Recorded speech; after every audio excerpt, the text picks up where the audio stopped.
வணக்கம். புதுவை மற்றும் அதனை சுற்றியுள்ள பகுதிகளில் நடைபெற்ற பல்வேறு நிகழ்வுகளை விரிவாக காண்பதற்கு முன்பு தலைப்புச் செய்திகளை காண்போம். இடைக்கால பட்ஜெட்டை தாக்கல் செய்தார் முதலமைச்சர் ரங்கசாமி. போலி மருந்து ஊழலுக்கு ஆளும் கூட்டணி துணை போவதாக எதிர்க்கட்சிகள் கோஷமிட்டதால் பரபரப்பு. மத்திய மாநில அரசுகளை கண்டித்து 9 இடங்களில் மறியல் போராட்டம். அனைத்து தொழிற்சங்கத்தினர் 300க்கும் மேற்பட்டோர் கைது. வீராம்பட்டினம் செங்கழுநீர் அம்மன் ஆலய மகா கும்பாபிஷேக விழா. துணைநிலை ஆளுநர் கைலாசநாதன் பங்கேற்பு. மக்கள் விரும்பும் ஆட்சி புதுச்சேரியில் நடைபெறுகிறது. முதலமைச்சர் ரங்கசாமி பெருமிதம். இனி விரிவான செய்திகள். லாஸ்பேட்டை தொகுதிக்குட்பட்ட நந்தா நகர், காந்தி அம்மன் நகர் உள்ளிட்ட பகுதிகளில் உள்ள மக்களுக்கு தினசரி காலண்டர் மற்றும் பரிசு பொருட்களை காங்கிரஸ் சட்டமன்ற கட்சி தலைவர் வைத்தியநாதன் வழங்கினார். லாஸ்பேட்டை தொகுதி மக்களுக்கு சட்டமன்ற உறுப்பினரின் தினசரி காலண்டர் மற்றும் பரிசு பொருட்கள் வழங்கப்பட்டு வருகிறது. அதன் ஒரு பகுதியாக லாஸ்பேட்டை சட்டமன்ற தொகுதிக்குட்பட்ட நந்தா நகர், காந்தியம்மன் நகர், ராமன் நகர் ஆகிய பகுதிகளில் பரிசு பொருட்கள் வழங்கப்பட்டது. இந்த பகுதிகளில் காங்கிரஸ் சட்டமன்ற கட்சி தலைவரும் லாஸ்பேட்டை தொகுதியின் சட்டமன்ற உறுப்பினருமான வைத்தியநாதன், கமலா அறக்கட்டளை முதன்மை செயலர் ரமா வைத்தியநாதன் ஆகியோர் இணைந்து மக்களின் வீடுகளுக்கே சென்று தினசரி காலண்டர்களும் பரிசு பொருட்களும் கொடுத்தனர். மக்கள் சட்டமன்ற உறுப்பினர் வைத்தியநாதன் அவர்களையும் கமலா அறக்கட்டளை முதன்மை செயலர் ரமா வைத்தியநாதன் அவர்களையும் வரவேற்கும் விதமாக பட்டாசு வெடித்தும் மலர்கள் தூவியும் பொன்னாடை அணிவித்தும் வரவேற்றனர். ஸ்ரீ நவகிரக நாகமுத்து மாரியம்மன் கோவிலில் சிறப்பு பூஜை நடைபெற்றது. இந்த பூஜையில் சட்டமன்ற உறுப்பினர் வைத்தியநாதன் அவர்களுக்கும் கமலா அறக்கட்டளை முதன்மை செயலர் ரமா வைத்தியநாதன் அவர்களுக்கும் கமலா குழுமத்தின் இயக்குநர் சின்மயன் வைத்தியநாதன் அவர்களுக்கும் மாலை அணிவித்து மரியாதை செய்தனர். இதில் காங்கிரஸ் கட்சி குழுவினர்களும் கமலா அறக்கட்டளை விசுவாசிகளும் கலந்து கொண்டனர்.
புதுச்சேரியில் இடைக்கால பட்ஜெட்டை முதலமைச்சர் ரங்கசாமி தாக்கல் செய்தார். போலி மருந்து ஊழலுக்கு ஆளும் கூட்டணி துணை போவதாக எதிர்க்கட்சிகள் கோஷமிட்டதால் பரபரப்பு ஏற்பட்டது.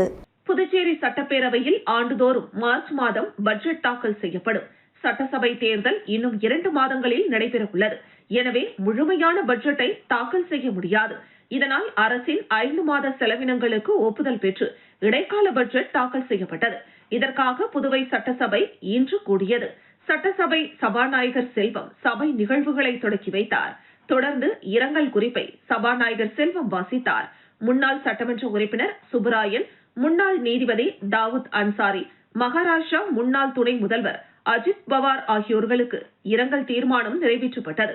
இரங்கல் தீர்மானம் படித்துக் கொண்டிருந்த போது சுயேட்சை சட்டமன்ற உறுப்பினர் நேரு எழுந்து போலி மருந்து உற்பத்தியில் இந்த அரசு துணை போனது, இந்த ஊழலுக்கு சபாநாயகர் துணை போனதால் சட்டசபை நடத்துவதற்கு அருகதை அற்றவர் என கண்டித்து கோஷங்களை எழுப்பினார். பின்னர் 5 மாத காலத்திற்கான இடைக்கால பட்ஜெட்டை முதலமைச்சர் ரங்கசாமி தாக்கல் செய்தார். அப்போது காங்கிரஸ் மற்றும் திமுக சட்டமன்ற உறுப்பினர்கள் புதுச்சேரி என்ஆர் காங்கிரஸ் மற்றும் பாஜக கட்சிகள் போலி மருந்து ஊழலுக்கு துணை போய் உள்ளன. தலைமை செயலாளர்கள் மற்றும் அரசு ஊழியர்கள் முதல்வரையும் அமைச்சர்களையும் மதிப்பதில்லை. இப்படி இருக்கக்கூடிய சூழ்நிலையில் இந்த அரசு பதவி விலக வேண்டுமென கோஷங்களை எழுப்பினர். மாநில அந்தஸ்து குறித்தும் கோஷங்களை எழுப்பி தங்கள் கண்டனத்தை தெரிவித்தனர்.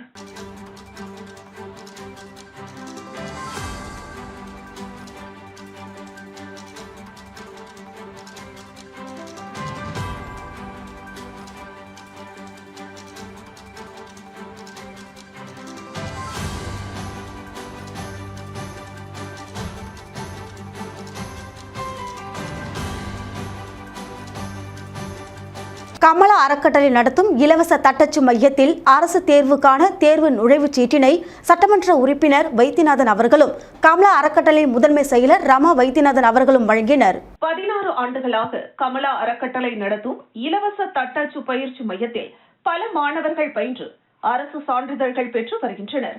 அதன் ஒரு பகுதியாக வருகிற 14 மற்றும் 15ஆம் தேதிகளில் அரசு சார்பில் நடக்கும் தட்டச்சு தேர்வு நடைபெற உள்ளது.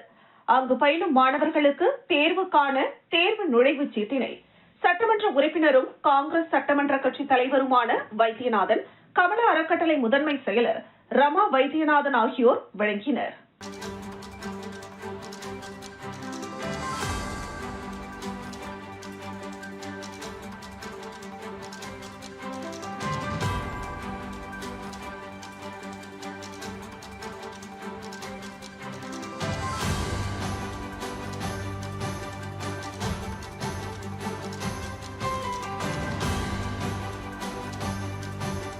புதுச்சேரியில் மத்திய மாநில அரசுகளை கண்டித்து 9 இடங்களில் மறியல் மற்றும் போராட்டங்களில் ஈடுபட்ட அனைத்து தொழிற்சங்கத்தினர் 300க்கும் மேற்பட்டோரை காவல்துறையினர் கைது செய்தனர். 4 தொழிலாளர் சட்ட தொகுப்புகள் மற்றும் விதிகளை ரத்து செய்ய வேண்டும். மிகவும் ஆபத்தான அணுசக்தி உற்பத்தியில் தனியார் மற்றும் வெளிநாட்டு நிறுவனங்களை லாப நோக்கத்துடன் நுழைய அனுமதிக்கும் சட்டம் திரும்ப பெற வேண்டும் என்பன போன்ற கோரிக்கைகளை வலியுறுத்தி அனைத்து தொழிற்சங்கங்கள் மற்றும் ஐக்கிய விவசாயிகள் முன்னணி சார்பில் இன்று நாடு தழுவிய பொது வேலை நிறுத்தம் அறிவிக்கப்பட்டிருந்தது. அதன்படி புதுச்சேரியில் பேருந்து நிலையம், வில்லியனூர், அரியாங்குப்பம், பாகூர், நெட்டப்பாக்கம், திருபுவனை, திருக்கனூர், சேதராப்பட்டு மற்றும் காரைக்கால் உள்ளிட்ட 9 இடங்களில் மறியல் போராட்டம் நடைபெற்றது. திமுக மாநில அமைப்பாளர் சிவா தலைமையில் வெங்கட சுப்பா ரெட்டியார் சிலை சதுக்கத்தில் ஒன்று கூடிய தொழிற்சங்கத்தினர் ஊர்வலமாக சென்று புதிய பேருந்து நிலையத்தில் மறியல் போராட்டத்தில் ஈடுபட்டனர். இதனையடுத்து போராட்டத்தில் ஈடுபட்ட 100க்கும் மேற்பட்டவர்களை காவல்துறையினர் கைது செய்தனர். இதேபோன்று காங்கிரஸ், இந்திய கம்யூனிஸ்ட், மார்க்சிஸ்ட் கம்யூனிஸ்ட், விடுதலை சிறுத்தைகள் உள்ளிட்ட கட்சிகள் சார்பிலும் போராட்டம் மற்றும் மறியல் நடைபெற்றது. மறியல் போராட்டத்தில் மத்திய மாநில அரசுகளை கண்டித்து கண்டன கோஷங்களை எழுப்பிய அனைத்து தொழிற்சங்கத்தினர் என 200க்கும் மேற்பட்டோரை காவல்துறையினர் கைது செய்தனர். மேலும் அனைத்து தொழிற்சங்கத்தினரின் போராட்டம் காரணமாக இன்று பிற்பகல் வரை ஆட்டோ மற்றும் டெம்போக்கள் இயக்கப்படவில்லை என்பது குறிப்பிடத்தக்கது.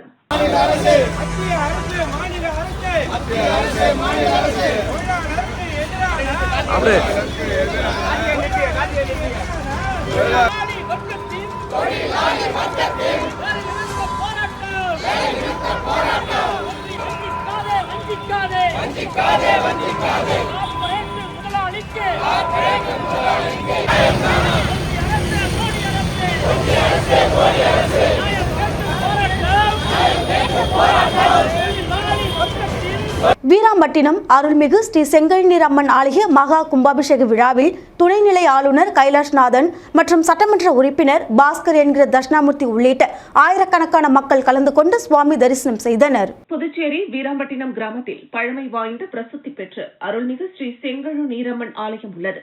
இந்த ஆலயத்தில் 24 ஆண்டுகளுக்கு பிறகு அஷ்டபந்தன மகா கும்பாபிஷேகம் எனும் திருக்குட நன்னீராட்டு பெருவிழா வெகு சிறப்பாக நடைபெற்றது. இவ்விழாவில் கடந்த 8ஆம் தேதி விக்னேஸ்வர பூஜை, கணபதி ஹோமம், நவகிரக ஹோமம், தன பூஜை ஆகியவற்றுடன் தொடங்கியது. தினமும் அம்மனுக்கு பல்வேறு பூஜைகள் நடத்தப்பட்டு 9ஆம் தேதி முதல் கால யாகசாலை பூஜை தொடங்கியது. தொடர்ந்து நவசக்தி அர்ச்சனை, விமான கலசம் படிய வைத்தல், அஷ்டபந்தனம் சாற்றுதல் உள்ளிட்ட பல்வேறு பூஜைகள் செய்யப்பட்டு 6 கால யாகசாலை பூஜைகள் நிறைவடைந்தது. தொடர்ந்து மங்கள வாத்தியங்களும் வான வேடிக்கையுடன் கலச புறப்பாடு நடைபெற்று கோவிலில் உள்ள ஐயனாரப்பன், ராஜகோபுரம், விமானங்கள் ஆகியவைகளுக்கு புனித நீர் ஊற்றப்பட்டு கும்பாபிஷேகமும் தொடர்ந்து மூலவருக்கு மகா கும்பாபிஷேகமும் நடைபெற்றது.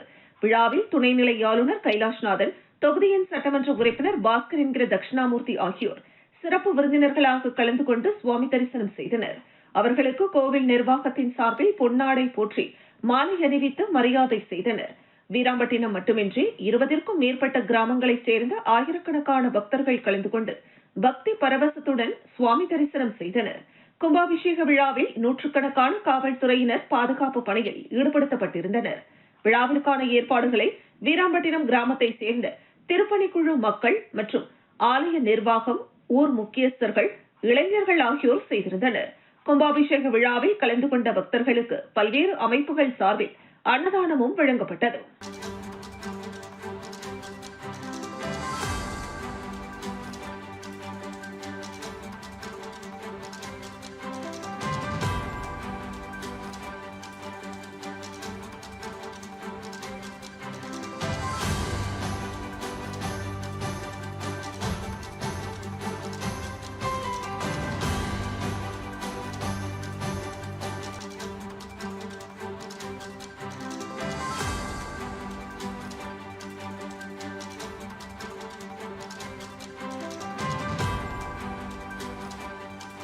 தொழிலாளர் விரோத சட்டங்களுக்கு எதிராக கரியமாணிக்கம் சந்திப்பில் மறியல் போராட்டம் நடைபெற்றது. ஒன்றிய மோடி அரசின் தொழிலாளர் விரோத திருத்த சட்டங்களை திரும்ப பெற வலியுறுத்தி நெட்டப்பாக்கம் சட்டமன்ற தொகுதி சார்பாக கரியமாணிக்கம் சந்திப்பில் மறியல் போராட்டம் நடைபெற்றது. விடுதலை சிறுத்தைகள் கட்சியின் தமிழ்நாடு, புதுச்சேரி அமைப்பு செயலாளர் தலையாரி தலைமையில் இந்த போராட்டம் நடைபெற்றது. இந்த மறியல் போராட்டத்தில் விடுதலை சிறுத்தைகள் கட்சியின் நெட்டப்பாக்கம் தொகுதி செயலாளர்கள் முத்தமிழன், மலரவன் உள்ளிட்ட மாநில மற்றும் தொகுதி பொறுப்பாளர்கள் கலந்து கொண்டனர்.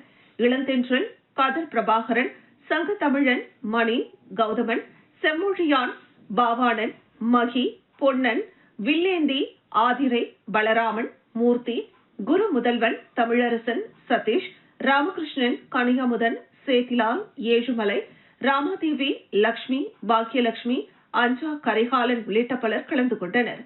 காங்கிரஸ் கட்சியிலிருந்து ஜெகநாதன், குமரன், இடதுசாரி இயக்கங்களில் இருந்து செங்குட்டுவன், ஆனந்தன், அங்கப்பன், கமால், உசேன், சங்கர், காமராஜ், திமுகவில் இருந்து திருநாவுக்கரசு, ராமமூர்த்தி, மேகன் ஆகியோரும் போராட்டத்தில் பங்கேற்றனர்.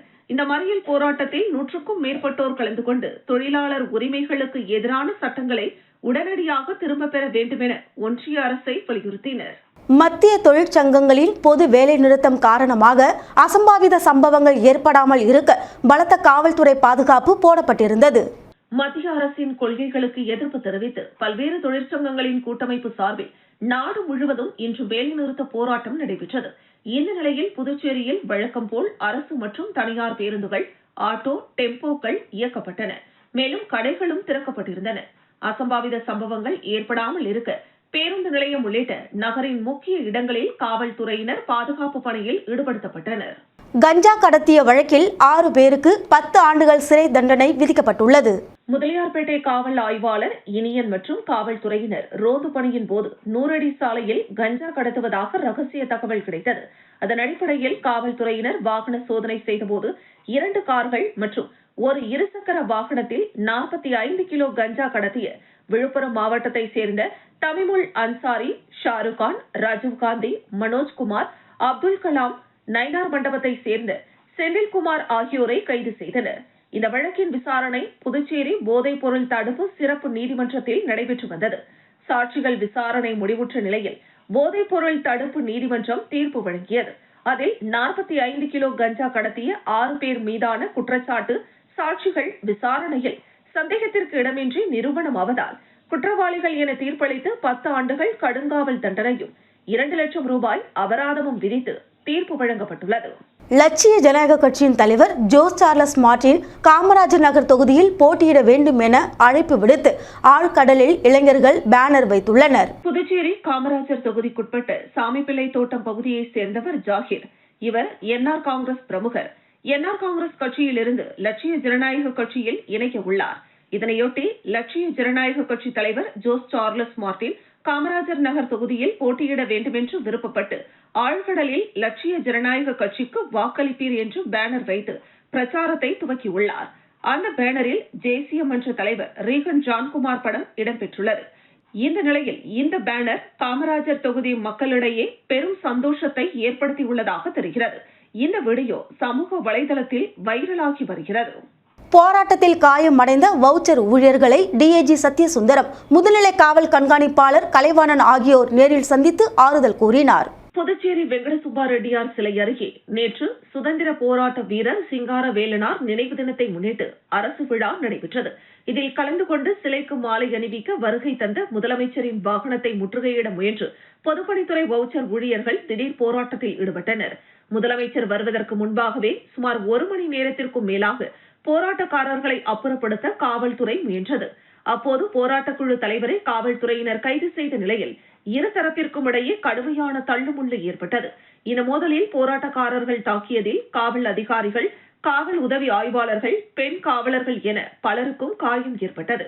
காயமடைந்த அனைவரும் சிகிச்சைக்காக புதுச்சேரி அரசு பொது மருத்துவமனையில் அனுமதிக்கப்பட்டனர். அரசு மருத்துவமனைக்கு நேரில் சென்ற டிஐஜி சத்யசுந்தரம் மற்றும் காவல்துறை முதுநிலை கண்காணிப்பாளர் கலைவாணன் ஆகியோர் சிகிச்சை பெற்று வரும் உதவி ஆய்வாளர் கோவிந்தராஜ் மற்றும் இதர காவலர்களிடம் உடல்நலம் குறித்து விசாரித்து ஆறுதல் கூறியதோடு போராட்டக் களத்தில் என்ன நடந்தது என்பது குறித்தும் கேட்டறிந்தனர். போராட்டத்தின் போது கீழே விழுந்து தலையில் காயமடைந்த ஏனாம் பகுதியைச் சேர்ந்த நபர் ஒருவரையும் டிஐஜி சந்தித்தார். அந்த நபரின் சட்டை இரத்த கரையுடன் இருப்பதை கண்ட அவர் உடனடியாக புதிய சட்டை ஒன்றை வாங்கித்தர செய்தார். அனைத்து தொகுதிகளிலும் முன்னேற வேண்டும் என்ற மக்கள் விரும்பும் ஆட்சி புதுச்சேரியில் நடப்பதாக முதலமைச்சர் ரங்கசாமி பெருமிதம் கொண்டார். கோனேரிக்குப்பம், உலவாய்க்கால், அகரம் ஆகிய கிராமங்களில் நிலவும் குடிநீர் பிரச்சனையை தீர்க்கும் வகையில் 4 கோடி ரூபாய் செலவில் மேல்நிலை நீர்த்தேக்க தொட்டி கட்டப்பட்டுள்ளது. இதனை முதலமைச்சர் ரங்கசாமி திறந்து வைத்தார். நிகழ்ச்சிக்கு முன்னாள் அமைச்சர், சட்டமன்ற உறுப்பினர் சாய் சரவணகுமார் தலைமை தாங்கினார். இந்தியாவில் எத்தனை முறை தேர்தல் வந்தாலும் மோடிதான் பிரதமர், புதுச்சேரிக்கு ரங்கசாமி தான் முதலமைச்சர் என்றும் அவர் பேசினார். முதலமைச்சர் ரங்கசாமி நிகழ்ச்சியில் பேசுகையில், மத்திய அரசின் உதவியோடு புதுச்சேரிக்கு நிதி உயர்த்தப்பட்டுள்ளது. 13,480 கோடி ரூபாய் அளவிற்கு பட்ஜெட் போட்டு செலவிடப்பட்டு வருகிறது. நம்முடைய கட்சியின் சட்டமன்ற உறுப்பினர்களின் தொகுதி மட்டுமல்ல, அனைத்து தொகுதிகளும் முன்னேற வேண்டும் என்ற மக்கள் விரும்பும் ஆட்சி நடைபெற்று வருகிறது என்றும் கூறினார். இந்த மக்களாட்சி மீண்டும் தொடர்ந்து புதுச்சேரிக்கு நல்ல வளர்ச்சியை கொடுக்கும் என்றும் முதலமைச்சர் ரங்கசாமி உறுதியளித்தார்.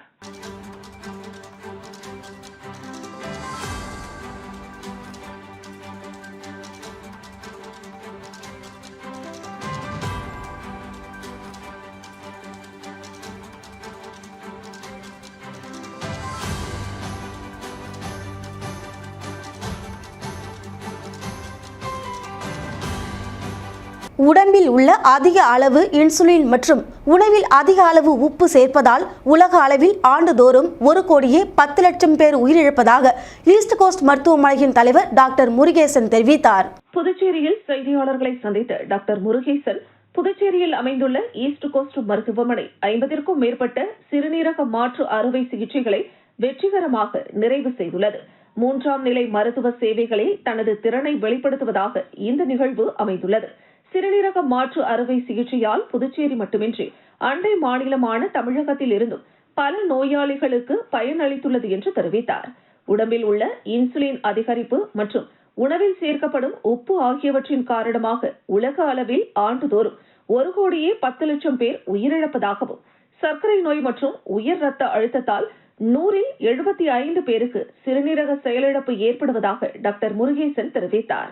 புதுச்சேரியில் மட்டும் வாரத்திற்கு 5,000-க்கும் மேற்பட்டவர்களுக்கு டயாலிசிஸ் செய்து வருவதாக தெரிவித்த டாக்டர் முருகேசன், உணவில் உப்புகளை குறைத்துக் கொண்டால் பல்வேறு நோய்களிலிருந்து விடுபடலாம் என்று குறிப்பிட்டார்.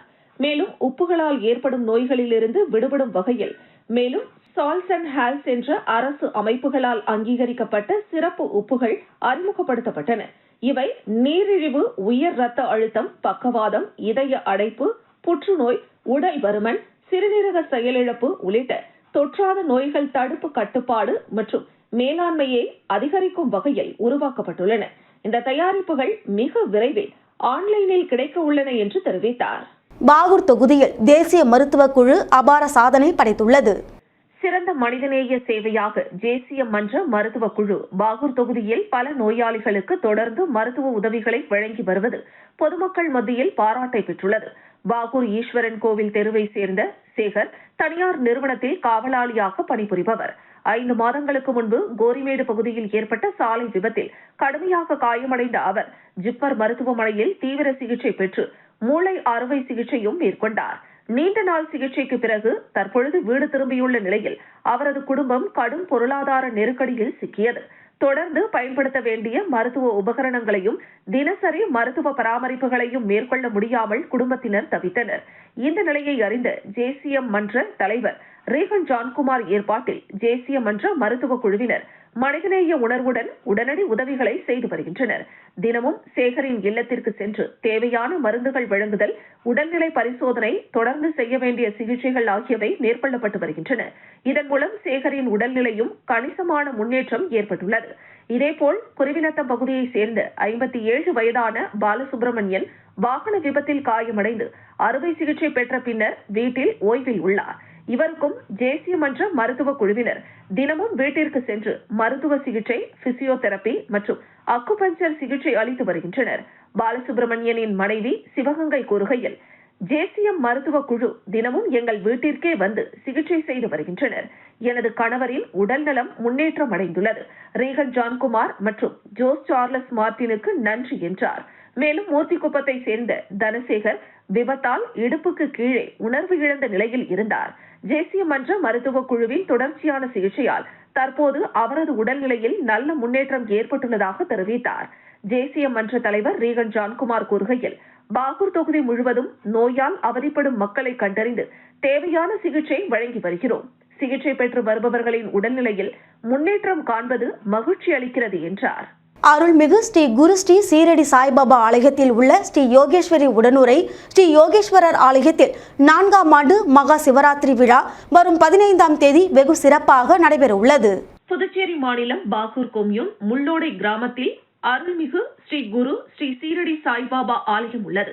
அதில் ஸ்ரீ யோகேஸ்வரி உடனுரை ஸ்ரீ யோகேஸ்வரர் ஆலயத்தில் 4ஆம் ஆண்டு மகா சிவராத்திரி விழா வருகிற 15ஆம் தேதி ஞாயிற்றுக்கிழமை அன்று நடைபெற உள்ளது. மகா சிவராத்திரியை முன்னிட்டு அருள்மிகு ஸ்ரீ யோகேஸ்வரி உடனுரை ஸ்ரீ யோகேஸ்வரருக்கு ஆலயத்தில் மாலை 6 மணிக்கு மேல் முதல் கால யாகசாலையும், இரவு 11 மணிக்கு மேல் 2ஆம் கால யாகசாலையும், அதிகாலை 1:30 மணிக்கு மேல் 3ஆம் கால யாகசாலையும், அதிகாலை 4:30 மணிக்கு மேல் 4ஆம் கால யாகசாலையும் என்று 4 கால அபிஷேகம் ஆராதனையும் நடைபெற உள்ளது. அதனைத் தொடர்ந்து மலர்களால் அலங்கரிக்கப்பட்டு மகா தீபாராதனையும் நடைபெறும். இந்த ஆலயத்தில் நினைத்ததை வேண்டி சென்றால் விரைவில் நிறைவேறும். அது மட்டுமல்லாது தியானம் செய்வதற்கு சிறந்த இடமாகவும் உள்ளது. 6 அடி உயரமுள்ள லிங்கமும் உள்ளது. இதனால் பக்த கோடிகள் மற்றும் ஆன்மீகவாதிகள், பொதுமக்கள் அனைவரும் திரளாக கலந்து கொண்டு சுவாமி தரிசனம் செய்து யோகேஸ்வரி உடனுரை யோகேஸ்வரர் மற்றும் ஷீரடி குருஜி சாய்பாபா அருளை பெற்று செல்லுமாறு கோவில் நிர்வாகத்தின் சார்பில் அனைவரையும் அழைக்கின்றனர். சிவராத்திரி அன்று இரவு முழுவதும் சன்னதியில் பக்த கோடிகளுக்கு அன்னதானம் வழங்கப்படும். இந்த நிகழ்ச்சிக்கான ஏற்பாட்டினை கோவில் நிர்வாகத்தின் சார்பில் சிவனடியார் சுவாமிநாதன், சிவநேய அன்பர்கள், ஆலய திருப்பணிக்குழு மற்றும் ஊர் பொதுமக்கள் செய்து வருகின்றனர். திருபுவனை தொகுதியில் சாலைகளை மேம்படுத்தும் பணியினை சட்டமன்ற உறுப்பினர் அங்காளன் பூமி பூஜை செய்து தொடங்கி வைத்தார். புதுச்சேரி திருபுவனை சட்டமன்ற தொகுதிக்குட்பட்ட சன்னியாசிக்குப்பம் முதல் மாநில எல்லை வரையும் சன்னியாசிக்குப்பம் கிராம சாலை ஆகிய பகுதிகளில் சாலைகளை மேம்படுத்தும் பணிக்கான பூமி பூஜை 56,76,000 ரூபாய் செலவில் நடைபெற்றது. திருபுவனை தொகுதியின் சட்டமன்ற உறுப்பினர் அங்காளன் தலைமை தாங்கி பூமி பூஜை செய்து பணியை தொடங்கி வைத்தார். புதுச்சேரி அரசு பொதுப்பணித்துறை தலைமை பொறியாளர் வீரசெல்வம், பொதுப்பணித்துறை கட்டிடங்கள் மற்றும் சாலைகள் வடக்கு கோட்ட செயற்பொறியாளர் வைத்தியநாதன், உதவி பொறியாளர் குலோத்துங்கன், இளநிலை பொறியாளர்கள் தேவேந்திரன், கிருபாகரன், ஒப்பந்ததாரர் அருணகிரி, ஜேசிஎம் மக்கள் மன்ற திருபுவனை தொகுதி தலைவர் ரவிக்குமார், பொதுச் செயலாளர் வடிவேல் மற்றும் கிராம முக்கியஸ்தர்கள், சட்டமன்ற உறுப்பினரின் ஆதரவாளர்கள், பொதுமக்கள் உள்ளிட்ட ஏராளமானோர் கலந்து கொண்டனர். புதுச்சேரியில் முதன் முறையாக கேதார்நாத் ஜோதிர்லிங்க ருத்ர பூஜை நடைபெற்றது. இதில் ஏராளமான பக்தர்கள் பங்கேற்றனர். கேதார்நாத் ஜோதிர்லிங்கத்தில் செய்யப்படும் ருத்ர பூஜை என்பது சிவபெருமானின் ஆசிகளை பெற செய்யப்படும் ஒரு புனிதமான வழிபாடாகும். இதன் ஒரு பகுதியாக புதுச்சேரி விவேகானந்தா பள்ளி வளாகத்தில் ருத்ர பூஜை நடைபெற்றது. ருத்ர பூஜையில் நீர், பால், தேன், நெய் கொண்டு நீராட்டுதல் என்ற அபிஷேகம், பஞ்சாமிரதம் கொண்டு மகா அபிஷேகம், ருத்ரஹோமம் நடைபெற்றது. தொடர்ந்து மலர்களால் அலங்கரிக்கப்பட்டு ஆரத்தி காண்பிக்கப்பட்டது. இதில் கலந்து கொண்ட பக்தர்களுக்கு மன அமைதி, வாழ்க்கை செழிப்பு, உடல் ஆரோக்கியம் மற்றும் ஆன்ம சுத்தத்திற்காக ருத்ர பூஜை நடைபெற்றது. இந்த பூஜையில் ஏராளமான பக்தர்கள் கலந்து கொண்டு ஜோதிர்லிங்கத்தை வழிபட்டு சென்றனர். பொதுப்பணித்துறை ஊழியர்கள் காவல்துறையினரால் தாக்கப்பட்ட சம்பவத்திற்கு லட்சிய ஜனநாயக கட்சியின் தலைவர் ஜோஸ் சார்லஸ் மார்டின் கண்டனம் தெரிவித்துள்ளார்.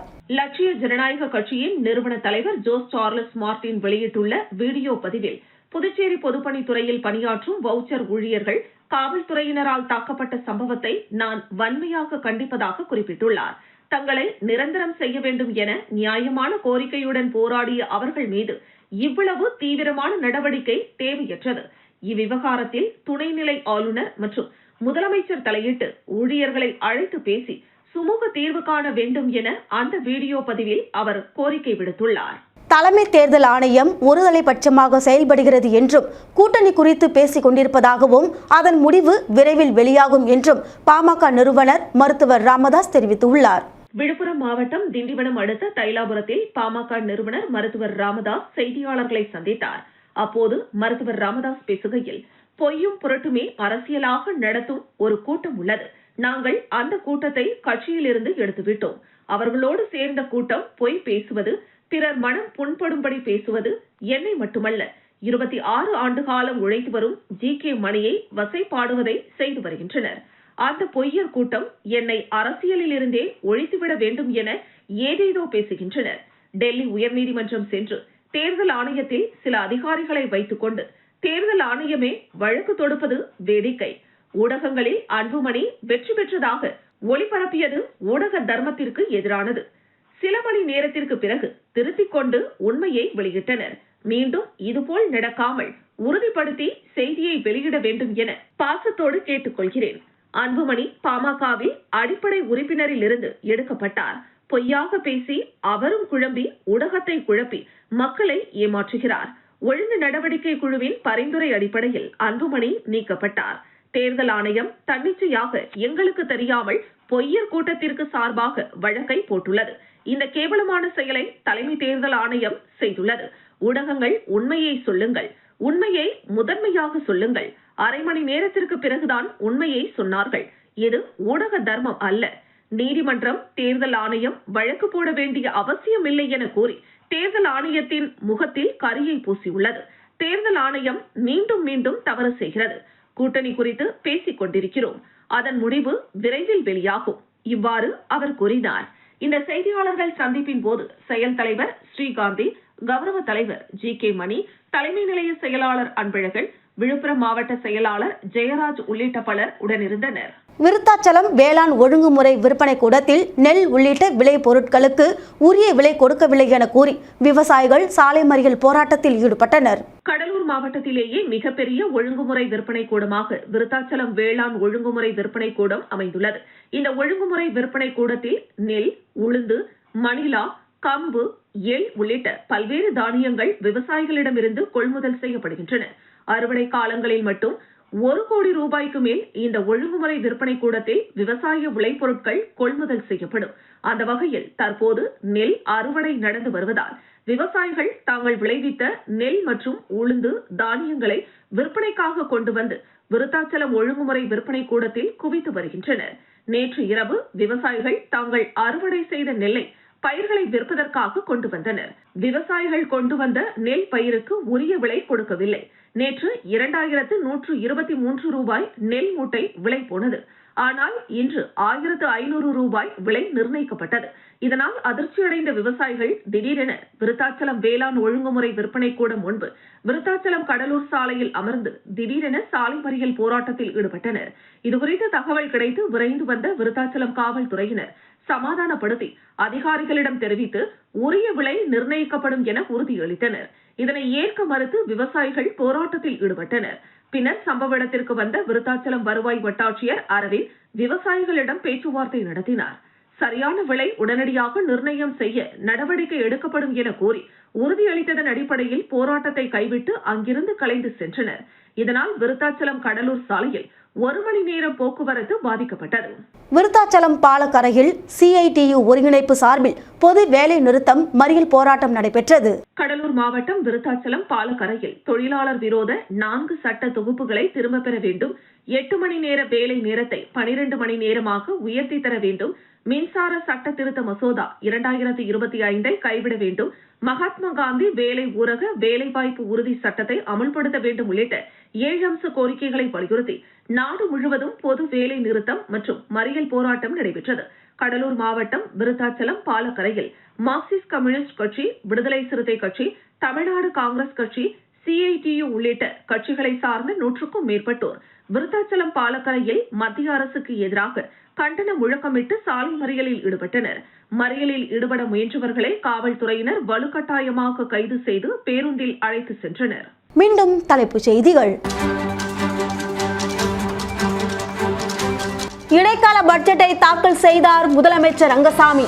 போலி மருந்து ஊழலுக்கு ஆளும் கூட்டணி துணை போவதாக எதிர்க்கட்சிகள் கோஷமிட்டதால் பரபரப்பு. மத்திய மாநில அரசுகளை கண்டித்து 9 இடங்களில் மறியல் போராட்டம். அனைத்து தொழிற்சங்கத்தினர் 300க்கும் மேற்பட்டோர் கைது. வீராம்பட்டினம் செங்கழுநீர் அம்மன் ஆலய மகா கும்பாபிஷேக விழா. துணைநிலை ஆளுநர் கைலாசநாதன் பங்கேற்பு. மக்கள் விரும்பும் ஆட்சி புதுச்சேரியில் நடைபெறுகிறது. முதலமைச்சர் ரங்கசாமி பெருமிதம். இத்துடன் செய்திகள் நிறைவடைகின்றது. உங்களிடமிருந்து விடைபெறுவது ஜானகி. செய்திகளை உடனுக்குடன் தெரிந்து கொள்ள கமலா தொலைக்காட்சியின் சமூக வலைதளத்தை பின்பற்றவும். நன்றி, வணக்கம்.